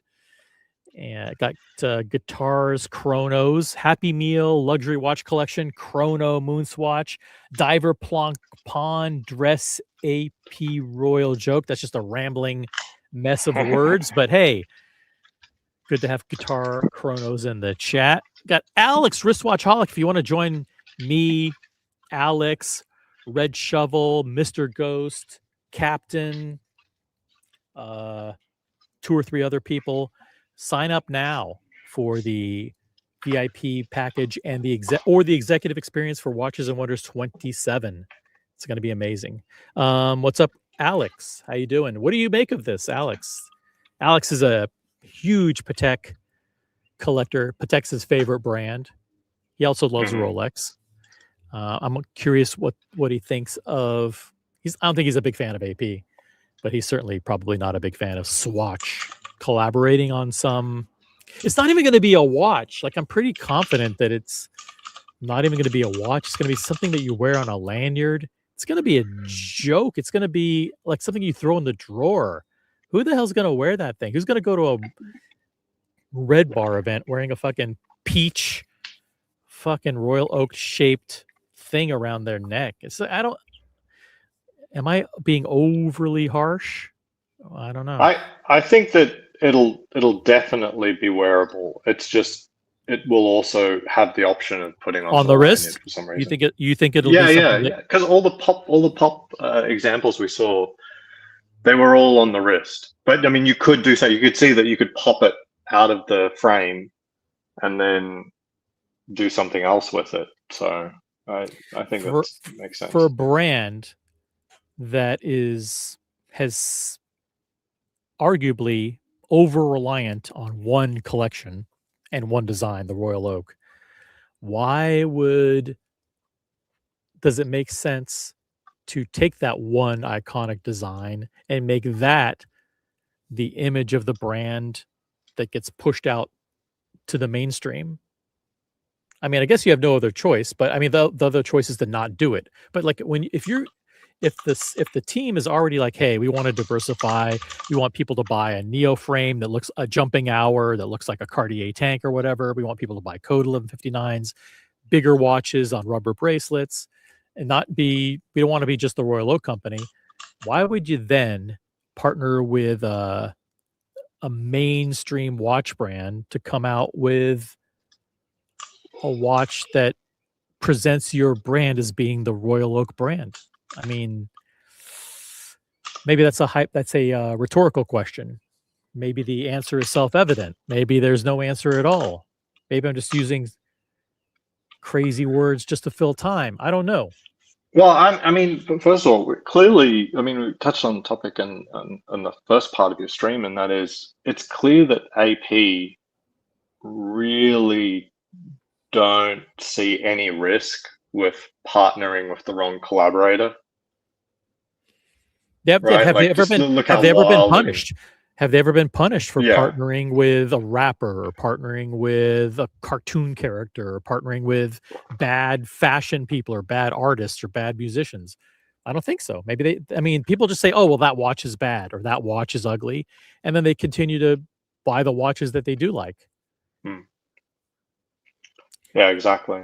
But exactly. I mean, it has had a negative impact on the reputation of the brand, right? People, they do say, I mean, we talk to these people all the time, these big VIP collectors. They say, I'm not happy with AP. I'm not happy with their direction. I don't like what they're doing with their marketing. I don't like how they're appealing to certain groups. I don't like how they're partnering with certain collaborators. And maybe that just happens to be an excuse for why they're not buying as many APs as they were in the past. Or maybe that, I'm not sure if it's the chicken or the egg, which one is first and which one's second. Maybe because they're not getting so many APs that they're using that as an excuse. Oh yeah, well, I'm not big into the brand anymore. You know, you never really know. You know, but there is a legitimate concern when they see, and these are people that have told me, not only in person but privately in written communication, that they mean all the way at the top. They seem to be more concerned with social media influence and pop culture than they do listening to their VIP collectors. So, yeah, it literally happened where they were doing an event, and it might have been in, London or Paris or something like that, where people were, influencers were there at the event, putting pictures on Instagram, and the VIP customers had no idea that there was an event going on in their city. There's sales associates didn't know what was going on, and the boutique management in the city weren't even consulted or told that there was an AP event going on in their own city. I mean, and they weren't, because they weren't allowed to invite anybody. That's insanity. I heard something similar about F1 in Las Vegas for AP, that nobody locally was invited. And unbelievable. This being said, I think the same was true for Rolex. The same was true for Rolex. I don't think anyone who went to Rolex's F1 stuff. That's in the past, because Rolex is no longer affiliated with Formula One. Yeah. Right? This was the first race. That's a bit huge, inaugural race and everything. That's right. I think as best as I can tell, years after the fact, that I was not even remotely in the running, because I don't think they consulted with anyone on the local side to say, hey, bring a VIP along. Now the local team was actually used, so I know that there were people of staff that had to help support the event, but none of the actual customers of the local, boutique. And it's not a small boutique. Let's make clear. or boutiques. There's two under the same umbrella, as well as Win and other things. I mean, I guess you could see that maybe there is a problem there because, you know, the ADs are all notionally independent, quote unquote, and there's 5 ADs in Vegas. You know, if they said Bucher gets their VIPs in, but not the Win or something like that, it could cause a bit of a kerfuffle. I don't know. Yep. No real excuse for AP. They own their boutiques, and it's not like there's multiple in every city. Yeah, they have no excuse. They're corporate owned, corporate managed. Mr. Ghost in the chat, who's a member of the channel, says this has to be fake news. There's not going to be a collaboration.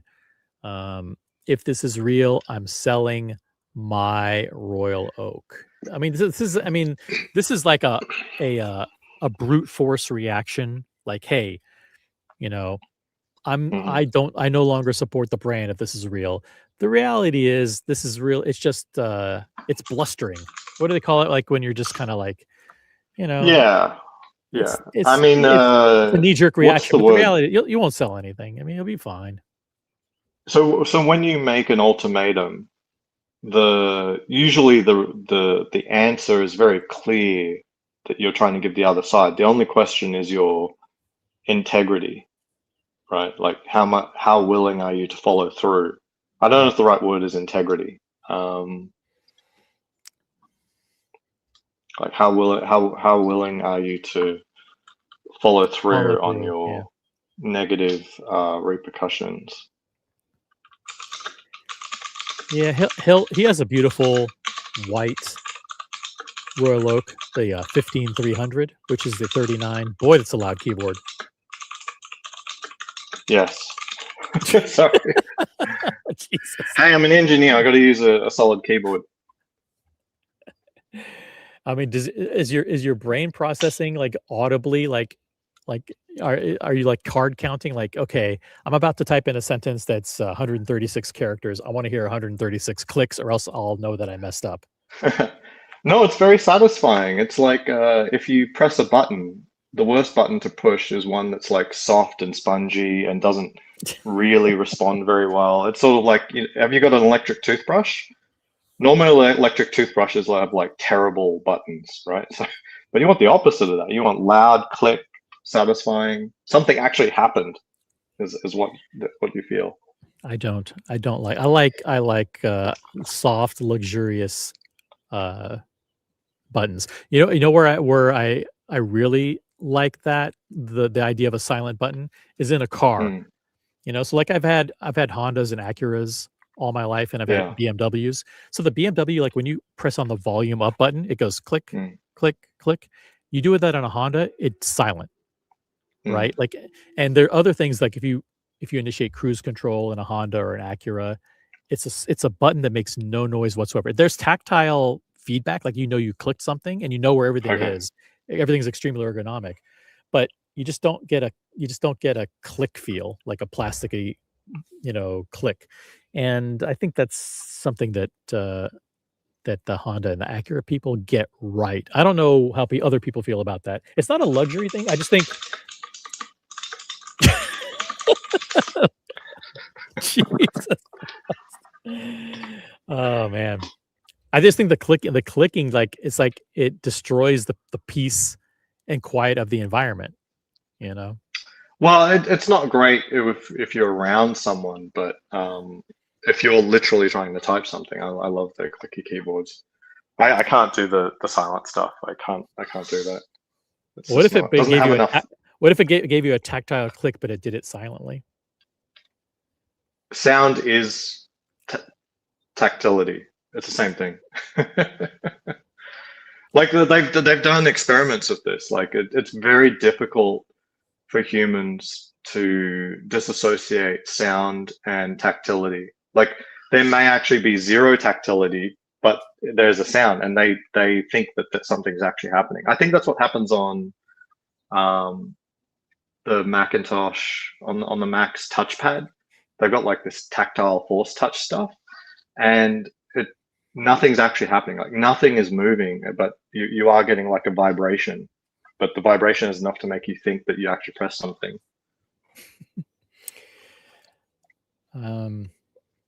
Raj G. By the way, Ryan Singer, upvote. Reminding everybody to upvote the live stream. Thank you. Raji says, I heard the same story in London. I heard about a party for influencers on social media, but loyal clients were unaware. Yeah, we're not making this shit up. You know, we report what we hear. You know, but you have a lot of, you know, bigwig collectors. I think that's an official term, bigwig collectors that that watch the channel. And they report that if I do a story on Instagram or whatever, they'll either type in a comment on Instagram or they message me privately and say, yeah, by the way, this and this is going on. But yeah, that's public knowledge that I think that was like a big party that they threw somewhere. It might have even been London and Paris and a couple other places. Anyway, Nico Leonard implied there was some party that had 50 Cent performing for people, and it was all influencers and not VIPs, not customers. I'm like, and that would cost. No, I think it was Travis Scott. I think it was Travis Scott that came and performed. Oh, okay. Yeah, okay. One of your favorite performers. So it's giving him more millions of dollars. Fantastic. Over 50 people still in the chat. Yeah, I mean, I guess we need to wait and see. What is your thought on? Do you think on May 16th, by then we'll have the announcement on where and when the watch will be released? Like, hey, but before, like, it's going to be released in New York and Las Vegas and Paris and Tokyo on the 16th. Line up at 5 a.m. and first come, first serve. You think we'll get that information before the 16th? It seems unlikely to me that they'll do like a blind launch. So the question is the 16th when the watch will be available or when they're announcing it? So if I recall back to the Speedmaster, we absolutely did see media go out before they were available. So is that what's happening on the 16th? Media going out, or is it? If stuff happens faster, I'm all for that because I don't want to take another 8. I can't endure another 8 days of this. I literally will fucking implode if I have to deal with 8 more days of waiting. Yeah. Before we need to see the product. Yeah. Even if they don't show the I mean, they have to show the product, right? Because before people line up and know what they're buying, don't they need to know what it is? Yeah. And how much it is. Yeah, absolutely. Are watch people so stupid? And I this is a half rhetorical but half actual question. So dumb. Like, aren't we so dumb that it doesn't even matter what this costs? Like, they could price it at 300, 500, 700 and it wouldn't matter. We'd still be in line to get it. Is that how moronic, like how much we rationalize these purchases, that they could literally come out with a $699 plastic lanyard charm and there'd be people, it would go out on StockX or whatever that app is, and there'd be a line around the block that morning to buy them at full price. It's going to happen, right? No matter what the price is. Like, these will sell out. Like, no, we shouldn't, like, it's like, this is not unappealing. I'm sure it'll be fantastic. Like, I think it'll be a good product. Like, it'll be good. It'll probably be better than the Speedmaster. Mm-hmm.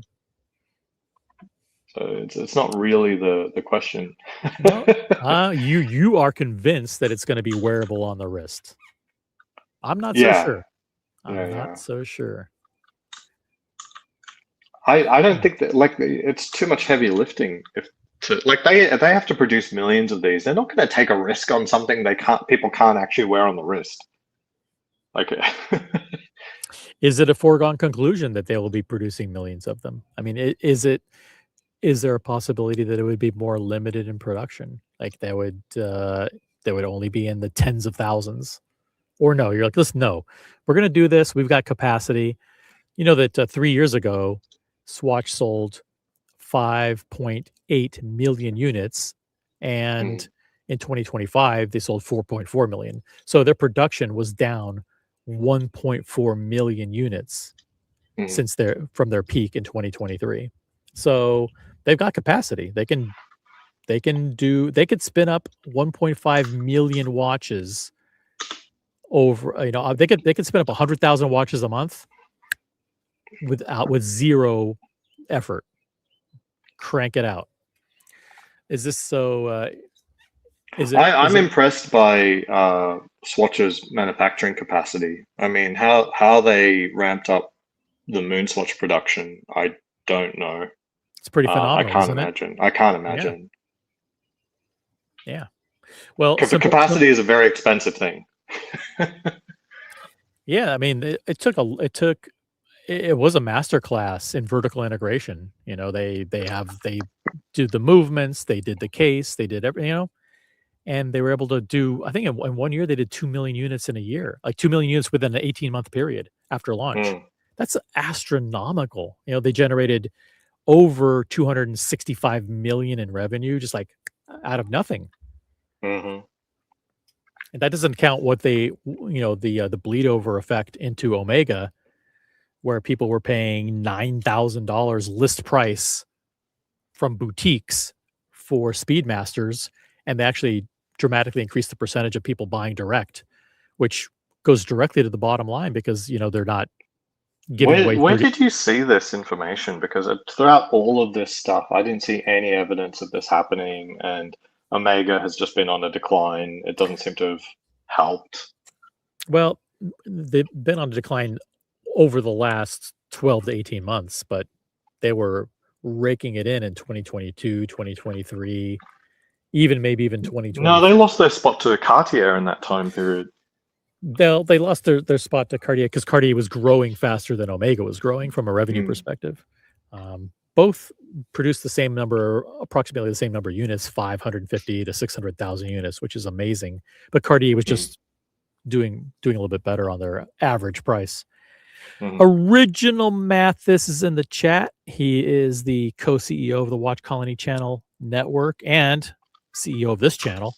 He's a member and a moderator, reminding everybody to upvote. How does this not cheapen the brand, says Lauren Turgo. Welcome to the channel. 5 to 7 years, paying over $25,000 for an original, or 25,000 Swiss francs. It doesn't seem worth it anymore. If you're able to get something for under $1,000 that looks similar to something that's 25,000, is it? And you don't need to buy a Swatch code 1159 before getting an RO Swatch. That's been one of the funniest comments. Is that are they going to require you to buy a plastic code 1159? That's very funny, very clever. This one's for wearing around your neck, but this one's for putting in the bottom of your drawer. You imagine you walk into a Swatch boutique and they say, "Do you have any purchase history with us?" And you'll be like, "Oh, no, this is my first time here." It's like, "Well, let me encourage you to look at some of our other models over here." Well, it would really help if you bought this plastic code. Yeah, if you're a Swatch Club member, like meaning you've bought at least 2 watches from us previously and you're on the Swatch newsletter, maybe you get preferential treatment. Can we encourage you to maybe sign up for our newsletter and look at something over here first, and then we'll consider you for the. How would that go over with mainstream? There would be a massive backlash, right? Like, it's funny, like actual normal people would flood social media and be like I've never been so mistreated in my life. What do you do? But people who are willing to spend 30 or 40 or 50,000 to buy Royal Oaks, they deal with that kind of stuff every single day, and they just say, "Oh, this is part of the game." I think that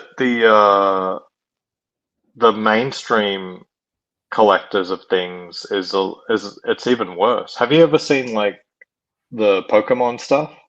No. And what it takes to get Pokemon? It's so nasty and ridiculous. You got these lowlives hanging around these Nintendo vending machines at all hours of the day and evening, and they get upset at you if you go up to the machine because we're waiting. Well, they're not using the machine, so that they're not really waiting. They're just they just they're just hanging around, making sure that if there is a drop, that they're the ones to get it. And if you happen to just walk up to the machine and make something available to you, then they get really upset. They threaten you and stuff. Oh, that was mine. I was waiting in line. Yep. Nasty stuff. It's a beautiful afternoon here, so here's what I'm going to do. Here is what I'm going to do. Britt Pierce is doing a live stream right now. So here is the link. Go head on over to Britt Pierce's live stream. She's live right now talking about this very topic. She's talking about the supposed potential Swatch, Royal, Poop, AP collaboration. Head on over to her stream. Drop a comment in the stream. Tell her that OC sent you, that you just came over from OC's live stream. And let's see if we can get down to like 30 or 40 people. Like we have like 70 people watching now. Let's get down to like 30 people. So feel free to leave. This is your cue. Leave. Click on the link in the chat. Head on over to the Britt Pierce live stream. Join the chat over there. Make sure you say hi to the chat. Say OC sent me over here. And listen, this has been fun, but I don't want to endure 7 or 8 more days of this speculation. It hurts my brain. This hurts. It hurts. It makes me sad as an AP enthusiast. I can't imagine what it's like for someone who's spent years and years and years. I've been an AP customer for 4 years. Okay. I can't imagine what it would be like if I were a customer for a decade or 2 decades, and you bought Millineries, and you bought Royal Oaks, and you bought Offshores, and you bought Codes, and you bought perpetual calendars and open works, and maybe some advanced materials like ceramics and ceramic or titanium. How you'd feel if hearing the news that AP is collaborating with Swatch. It must be extremely painful. I think we need a support group we need some kind of support group online. We need a AP owners petition. We need 1 million signatures. Actually, yep. That's not going to happen. We need 40,000 signatures. We need a lot of signatures. Yeah. Head over to the Britt Pierce live stream. Boom. Here's the link in the chat. Head on over there. Tell them OC sent you. And Aussie, thanks for jumping on. We'll do another stream. I will be, by the way, reminder, if you want to meet up with Aussie Expat in Las Vegas, you can do so. Meet him in Las Vegas at Bucherer Time Dome for Bucherer Watch Week, May 22nd and 23rd in Las Vegas. He will have autographed photographs. You can take a live picture with Aussie Expat. You can ask him questions. He'll be on a panel probably. He might even be moderating a panel. Who knows? That's Bucherer 10 a.m. to 10 p.m. 10 a.m. to 10 p.m. It's going to be a 12-hour extravaganza. You can take him to In-N-Out and do a live burger stream afterwards. Bucherer Watch Week, Bucherer Time Dome, Las Vegas, May 22nd and 23rd. Register now. Go to bucherer.com for more information. If you want to meet up with me, that's OC live with Original OC tomorrow. That's Friday and Saturday. This Friday and Saturday, Bucherer Time Machine in New York. Join me for Bucherer Watch Week. There's panels, there's watches, there's the community, and there's me. That's Friday the 8th and Saturday the 9th of May. I'll be there all day, both days, maybe. Maybe I'll just be there for an hour. I'm going to pop in for an hour. So you have to be there all day just for the hopes of maybe getting a glimpse of me. But that's a fair trade-off because, you get to take a picture with me, get to see some watches. There'll be all kinds of brands there. Not the R brand or the PP brand. Those are not officially a part of Bucherer Watch Week. But you get to look at other brands, Aussie, like some of the other brands, the other great brands that are available from Bucherer. They carry other brands. So many brands. I love all the other brands they have.